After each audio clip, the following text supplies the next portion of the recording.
अस्सलाम वालेकुम प्यारे बच्चों, क्या हाल चाल है जी? ठीक ठाक हैं, खैरियत से हैं। आज हमने चैप्टर नंबर 14 का आर्टिकल है e by m of electrons. E by m of electrons, इसमें हमारे पास एक एवैक्यूएटेड ट्यूब है, चैम्बर है, ग्लास चैम्बर है। फर्ज करें ये ग्लास चैम्बर है जी, ठीक है। इसके अंदर एक मैग्नेटिक फील्ड हमने अप्लाई किया हुआ है और क्रॉस क्या जाहिर कर रहे हैं कि जो मैग्नेटिक फील्ड की जो डायरेक्शन है that is into the plane, into the plane of the paper. ये थोड़ा सा इसे बड़ा कर लें, ठीक है जी। अब हम यहां से एक इलेक्ट्रॉन बीम इस चैम्बर के अंदर भेजेंगे। ये फर्ज कर लें एक इलेक्ट्रॉन बीम है, ये इलेक्ट्रॉन सोर्स है। This is an electron gun और इलेक्ट्रॉन सोर्स। यहां से इलेक्ट्रॉन एमिट हो रहा, और ये जो इलेक्ट्रॉन्स हैं ये मैग्नेटिक फील्ड में हम छोड़ रहे हैं इन्हें perpendicular to the magnetic field. अब जब चार्ज पार्टिकल मैग्नेटिक फील्ड के अंदर दाखिल होंगे तो हमें पता है कि मैग्नेटिक फील्ड उन चार्ज पार्टिकल्स के ऊपर क्या करता है, फोर्स लगाता है। कितनी फोर्स लगाता है? F is equal to q into v cross b. और लास्ट लेक्चर में हमने ये भी पढ़ा था कि अगर चार्ज पार्टिकल्स को मैग्नेटिक फील्ड के अंदर परपेंडिकुलर छोड़ा जाए तो ये जो चार्ज पार्टिकल्स हैं ये उस मैग्नेटिक फील्ड के अंदर सर्कुलर पाथ में रोटेट करना शुरू कर देते हैं, या जो फील्ड है वो उन्हें सर्कुलर पाथ में मूव करवाता है। अब फर्ज करें ये जो चार्ज पार्टिकल्स हैं इलेक्ट्रॉन्स, इन पे चार्ज कितना है E। ये अगर V की डायरेक्शन है, ये B की डायरेक्शन है, तो इस डायरेक्शन में किस पर फोर्स लगेगी? पॉजिटिव चार्ज पार्टिकल्स पर। तो नेगेटिव चार्ज पार्टिकल्स पर फोर्स उसके ऑपोजिट लगेगी, जिसके नतीजे में क्या होगा कि जो चार्ज पार्टिकल्स हैं ये इस सर्कुलर पाथ में मूव करना शुरू कर, कि जैसे अगर ये इधर आना चाहें तो फोर्स इधर लग गई, इधर जाना चाहें चार्ज पार्टिकल्स तो फोर्स अंदर की तरफ लग गई, इधर आना चाहें तो फोर्स इधर लग गई, इधर आना चाहें तो फोर्स अंदर की तरफ लग गई। तो इसका मतलब है ये जो फोर्स है इस इन चार्ज पार्टिकल्स को, इलेक्ट्रॉन्स को इस सर्कुलर पाथ में घुमा देंगे। तो चूंकि ये जो इलेक्ट्रॉन्स हैं ये मैग्नेटिक फील्ड के अंदर परपेंडिकुलर दाखिल हुए, तो what is the magnitude of the force? Magnetic force acting on these electrons that is equal to Q की जगह क्या आ गया? E v b sine theta, और थीटा यहां कितना है? 90, क्योंकि इलेक्ट्रॉन्स फील्ड के अंदर परपेंडिकुलर दाखिल हो रहे हैं। तो साइन 90 कितना होगा जी? 1। तो magnetic force acting on the electrons that is equal to EVB। अब इसी मैग्नेटिक फोर्स ने चार्ज पार्टिकल्स को क्या कर दिया? सर्कुलर पाथ में घुमा दिया। इसका मतलब है इन्हीं चार्ज पार्टिकल्स, इसी फोर्स ने क्या किया? मैग्नेट एक सेंट्रीपिटल फोर्स प्रोवाइड कर दी। इस मैग्नेटिक फोर्स ने क्या कर दिया जी? एक सेंट्रीपिटल फोर्स प्रोवाइड कर दी, जिसके नतीजे में इलेक्ट्रॉन इस सर्कुलर पाथ में घूमना शुरू हो गए। इसका मतलब है ये जो सेंट्रीपिटल फोर्स है ये इस मैग्नेटिक फोर्स ने दी है। तो इन दोनों को हम कंपेयर कर लेते हैं, कंपेयरिंग 1 और 2। तो EVB is equal to mv square over r, ठीक है जी। यहां से एक v इससे कैंसिल हो गया। This v is the speed of the charge particles. तो m नीचे ले आओ, b को इधर ले जाओ, तो E ओवर m जो है वो किसके बराबर आ गया जी? That is equal to v over b r। इस इक्वेशन से हम charge to mass ratio find कर सकते हैं इलेक्ट्रॉन्स के लिए, अगर हमें इन तीनों क्वांटिटीज का पता हो। इसमें बी का हमें पता है, बी इज नोन, चूंकि हम जिस फील्ड में इन इलेक्ट्रॉन्स को चैम्बर के अंदर भेज रहे हैं वो फील्ड हमने खुद अप्लाई किया हुआ है, तो इसलिए बी जो है ये नोन है। बाकी जो दो हैं वी और आर, ये अननोन है। अब यहां से हमने दो चीजें फाइंड आउट करनी है। अगर हम ये दो चीजें फाइंड आउट कर लें, v इज द स्पीड, जिस स्पीड से ये इलेक्ट्रॉन्स इस चैम्बर के अंदर दाखिल हुए हैं, ठीक है, या जिस स्पीड से ये इलेक्ट्रॉन जो है इस चैम्बर के अंदर मूव कर रहे हैं, रोटेट कर रहे हैं, वो उसकी स्पीड है v। r जो है इस सर्कुलर पाथ का रेडियस है। तो अगर हमें v और r का पता हो तो यू कैन फाइंड और we can find the e by m of electrons. e by m of electrons हम मालूम कर सकते हैं। तो लो जी, पहले हम r को मालूम करते हैं। Determination of r, determination of r को हम डिटर्मिन करते हैं। So how we can determine the r? Determination of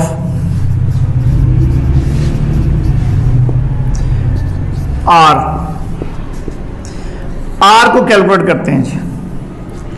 r को कैसे कैलकुलेट करना है कि इस चैम्बर के अंदर we fill the hydrogen gas और low atomic gas, low atomic gas या हाइड्रोजन गैस हम भर देंगे, ठीक है। फिल द चैम्बर, इसको हम फिल द चैम्बर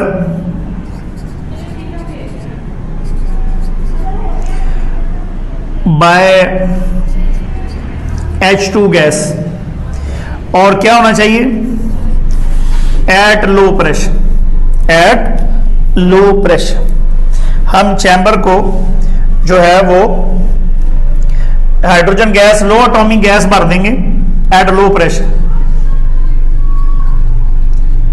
ठीक है। उसके बाद क्या होगा? अब देखो, फर्ज करें इस चैम्बर के अंदर गैस एटम्स हैं, हाइड्रोजन गैस के एटम्स हैं, मॉलिक्यूल्स। अब जैसे ही ये इलेक्ट्रॉन्स इस चैम्बर के अंदर दाखिल हुए, क्या हुआ? फील्ड ने क्या किया? उन्हें सर्कुलर पाथ में घुमा दिया। अब जब इलेक्ट्रॉन्स इस सर्कुलर पाथ में घूमेंगे, ये देखें, अगर फर्ज करें ये जो मार्कर हैं, ये अगर गैस एटम्स हैं, ये उंगली जो है ये इलेक्ट्रॉन्स है। अगर इलेक्ट्रॉन्स ऐसे सर्कुलर पाथ में घूम रहे हैं, ठीक है, तो ये इन मार्करों से, इन एटमों से टकराएंगे। किन एटमों से टकराएंगे? जो इनके रास्ते में आए, यानी जिन जिन ये यहां इस पॉइंट पर, इस पॉइंट पर, इस पॉइंट पर, इस पॉइंट पर, इस पॉइंट पर, जब ये चार्ज पार्टिकल्स, इलेक्ट्रॉन्स इस सर्कुलर पाथ में घूमेंगे तो वो हाइड्रोजन एटम्स के साथ या गैस एटम्स के साथ टकराएंगे। और किन एटम्स के साथ टकराएंगे? जो उनके रास्ते में आएंगे। तो उस कोलिजन की वजह से क्या होगा? Due to collision, due to collision of electrons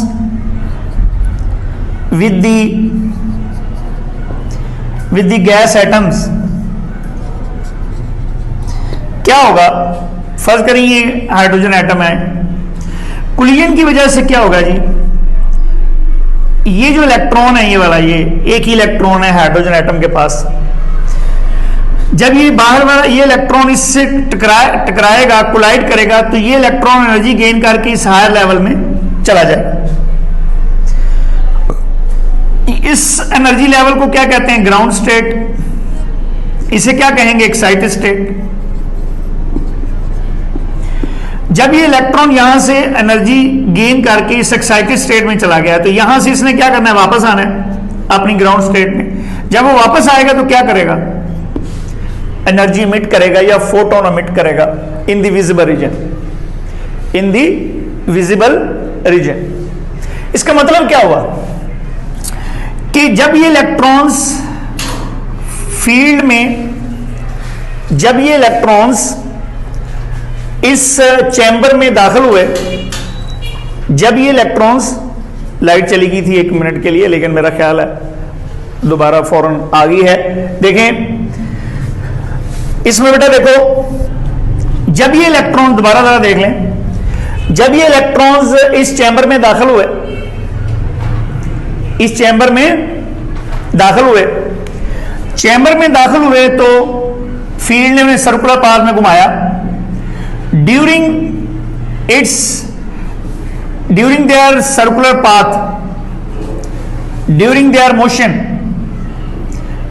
ये क्या किया, उन एटम से टकराए जो उसके रास्ते में आए।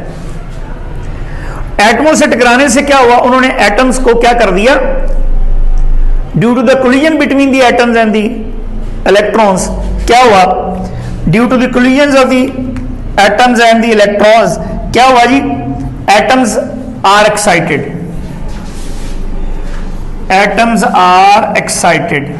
क्या मतलब है कि उसके जो इलेक्ट्रॉन्स हैं उनको किसी हायर एनर्जी स्टेट में भेज दिया। During their de excitation they will emit energy in the visible region. During de excitation यानी वापसी के दौरान, during de excitation of electrons, during de excitation क्या होगा, light is emitted, light emit होगी in visible region. Visible region में होगी तो हमें नजर आ जाएगी, ठीक है। इसका मतलब क्या हुआ, इसका मतलब ये हुआ कि जब ये इलेक्ट्रॉन्स इस चैम्बर के अंदर मूव करेंगे, इस चैम्बर के अंदर सर्कुलर पाथ में मूव करेंगे, तो जहां जहां से गुजरेंगे वहां वहां के एटम्स एक्साइट होंगे, वहां वहां से लाइट निकलेगी, तो ये जो पाथ है ये क्या हो जाएगा, विजिबल हो जाएगा। इस चैम्बर के अंदर, क्योंकि ये ग्लास चैम्बर है, तो बाहर से हमें ये एक रिंग नजर आएगा, एक ब्राइट रिंग नजर आएगा। इस ब्राइट रिंग का डायमीटर हम कैलकुलेट कर लेंगे, और डायमीटर कैलकुलेट करने से हम रेडियस कैलकुलेट कर लेंगे। तो एक दफा फिर सुन लें इसको कि हम इस चैम्बर को क्या करेंगे, हाइड्रोजन गैस से एट लो प्रेशर भर देंगे, लो एटॉमिक गैस लेनी है, ठीक है, ताकि आसानी से जो है वो क्या हो जाए, एक्साइट हो जाए। उसके बाद क्या हुआ, उसके बाद देखिए इलेक्ट्रॉन्स फील्ड में दाखिल हुए, चूंकि परपेंडिकुलर दाखिल हो रहे हैं इसलिए मैग्नेटिक फील्ड ने उन्हें क्या किया, सर्कुलर पाथ में घुमा दिया, और अपने सर्कुलर पाथ के दौरान ये जो इलेक्ट्रॉन्स हैं ये इन गैस एटम्स से टकराएंगे। गैस एटम से टकराने के बाद क्या होगा कि उन गैस एटम्स को ये एक्साइट कर देंगे। During their de excitation light emit होगी, और लाइट किस रीजन में एमिट होगी, विजिबल रीजन में। और इसका मतलब है जहां जहां से इलेक्ट्रॉन गुजर रहे हैं उस सर्कुलर पाथ वहां वहां से लाइट एमिट हो रही है। इट मींस कि वो जो सर्कुलर पाथ है वो विजिबल हो जाएगा, यानी हमें एक ब्राइट रिंग इस चैम्बर के अंदर नजर आएगा। उस ब्राइट रिंग का हम क्या कर लेंगे, डायमीटर कैलकुलेट कर लेंगे। डायमीटर कैलकुलेट करेंगे तो हमें हमारे पास रेडियस आ जाएगा। अब क्या रह गया जी, वी रह गया, determination of v. Determination of v, v को हम कैसे फाइंड करेंगे। वी को फाइंड करने के दो तरीके हैं। एक तरीका मैं आपको लास्ट लेक्चर में बता चुका हूं, in velocity selector, in velocity selector. तो यहां पर आपके सिलेबस के अंदर, बुक के अंदर वो वाला मेथड इस E/m के अंदर नहीं है। यहां पर कौन सा मेथड है, potential difference method, by applying potential difference. अब ये जो इलेक्ट्रॉन्स हैं, जब आप इन इलेक्ट्रॉन्स को इलेक्ट्रॉन सोर्स से इस चैम्बर के अंदर भेजेंगे तो यहां आप क्या करेंगे, एक पोटेंशियल डिफरेंस अप्लाई करेंगे। लेकिन पोटेंशियल डिफरेंस, इधर हम कौन सा पोटेंशियल अप्लाई करेंगे, पॉजिटिव, इधर कौन सा, नेगेटिव, ताकि इधर से इलेक्ट्रॉन रिपेल हूं, इधर अट्रैक्ट हूं। तो कितना पोटेंशियल डिफरेंस अप्लाई करेंगे जी, V। तो अगर एक चार्ज पार्टिकल, पीछे हम पढ़ चुके हैं कि अगर एक चार्ज पार्टिकल जिस पे चार्ज E हो, दो ऐसे पॉइंट्स के दरमियान मूव करे जिनके दरमियान पोटेंशियल डिफरेंस V हो, तो वो कितनी काइनेटिक एनर्जी गेन करता है, V into E। So kinetic energy gain by the electrons that is equal to V into E। दोबारा सुन लें, हम पीछे पढ़ चुके हैं कि अगर इन दो पॉइंट्स के दरमियान पोटेंशियल डिफरेंस कितना है, V। अगर एक Q चार्ज को यहां से यहां तक मूव किया जाए तो वो कितनी एनर्जी गेन करेगा या कितनी एनर्जी लूज करेगा, या हमें कितना वर्क करना पड़ेगा, V into Q, क्योंकि हमें पता है V is equal to W over Q। तो इधर ले आए तो W is equal to V into Q।